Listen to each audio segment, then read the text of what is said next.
सबसे पहले आज की तमाम बड़ी खबरें नॉन स्टॉप न्यूज में। प्रधानमंत्री नरेंद्र मोदी ने आज लग्जमबर्ग वर्चुअल समिट में कोरोना महामारी और इसके प्रकृति से जुड़े कारणों को लेकर बड़ी टिप्पणी की। प्रधानमंत्री नरेंद्र मोदी ने कहा, मानव जात ने प्रकृति के साथ इतना खिलवाड़ किया है कि हम लोग अब मुंह दिखाने लायक रहे नहीं है और इसलिए दुनिया के हर व्यक्ति को मुंह ढंक करके ही घूमना पड़ रहा है।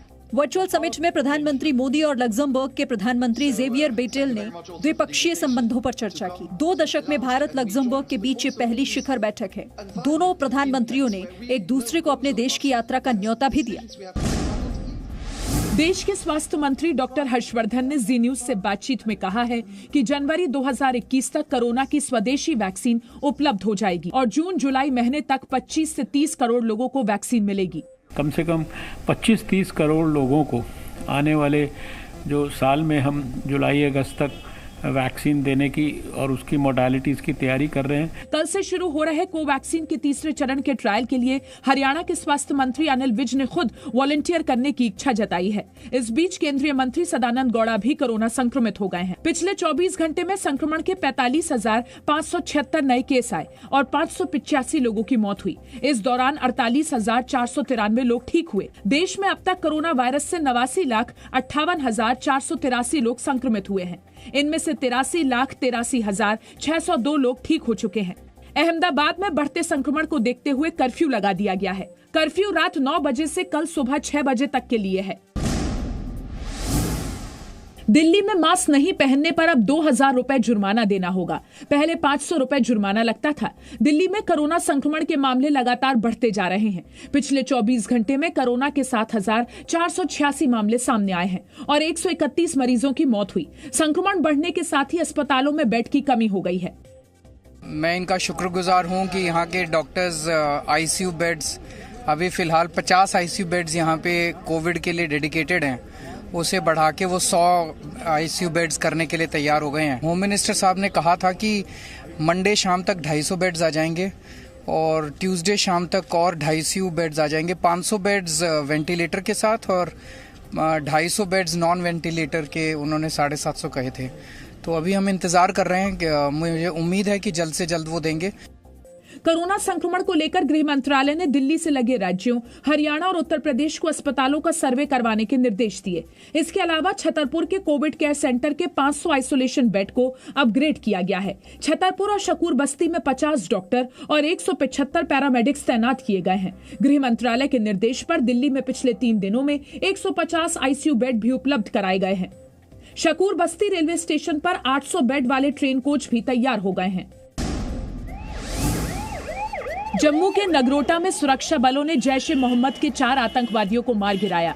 आतंकी एक ट्रक में जम्मू से कश्मीर की तरफ जा रहे थे।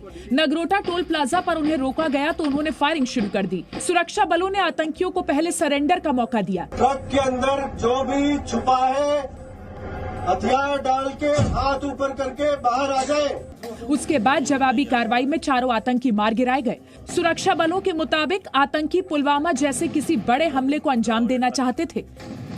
जो भारी मात्रा में आर्म्स और एम्युनिशन रिकवर किए गए, इससे एक बहुत बड़े हादसे को होने से बचाया गया है। सुरक्षा बलों को अंदेशा है कि आतंकियों ने सांभा कठुआ अंतर्राष्ट्रीय सीमा से घुसपैठ की थी। आतंकियों के पास से AK सीरीज की 11 राइफल्स, करीब 30 चाइनीज ग्रेनेड, 3 पिस्टल और 4 से 5 किलोग्राम RDX बरामद हुए हैं। बरामद दवाओं से भी संकेत है कि आतंकी पाकिस्तान से आए थे। आतंकियों की पहचान अभी तक पता नहीं चल पाई है। Pakistani forces continue to engage in providing supporting cover fire to infiltrators. Such activities are not possible without the support of Pakistani forces deployed along the LOC.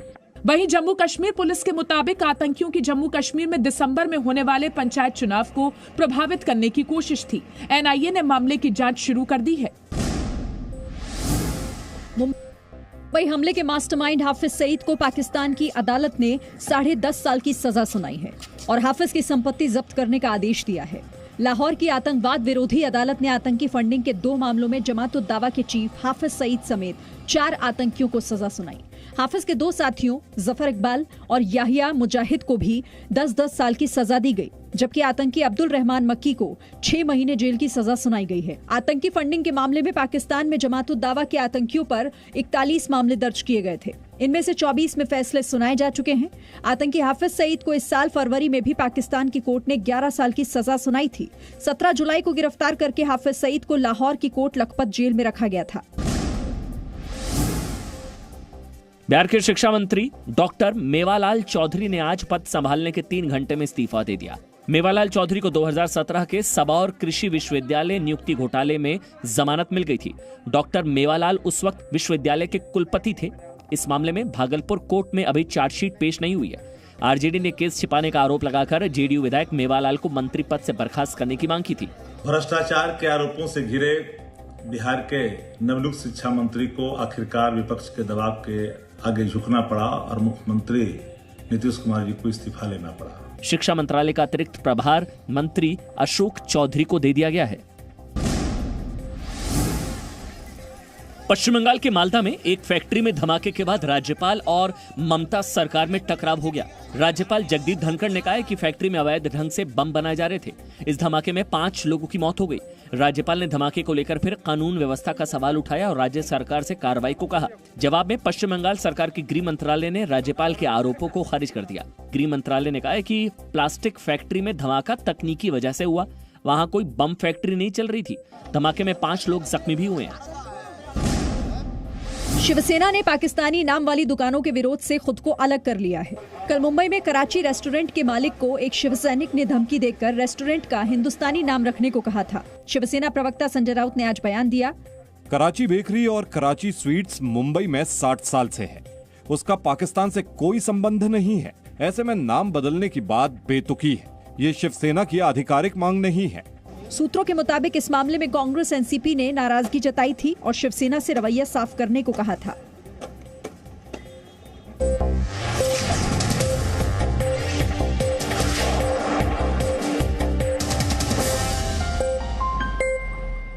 Presenting B News app available on Google Play and